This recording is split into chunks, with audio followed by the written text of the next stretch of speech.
বাংলাদেশ কি খেললো আমার মাথায় কাজ আসে না। একে একে 6টা বলের জায়গায় 9টা বল, 3টা নো বল দেওয়ার পরও যদি বাংলাদেশ না জিততে পারে তাহলে আর কি খেলবো? এই দল থেকে কি আশা করা যায়?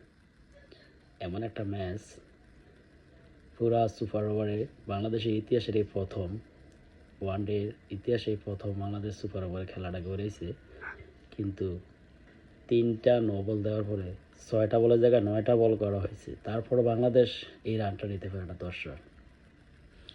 আপনি দেখেন তাদের থেকে কীভাবে আশা করবেন ভালো কিছু। খুবই আপসেট এই ম্যাচটা না জেতার কারণে। এত ভালো খেলার পরও, এত ভালো বোলিং করার পরও লাস্টে সুপার ওভারে গিয়ে ম্যাচটা হেরে যাই আমরা, খুবই দুঃখজনক। সো সবাই নেক্সট ম্যাচের অপেক্ষা থাকবেন। অলরেডি 1-1 সমতা, লাস্টের ম্যাচটা যে জিতবে সেই সিরিজ উইন হবে। So let's see who is going on.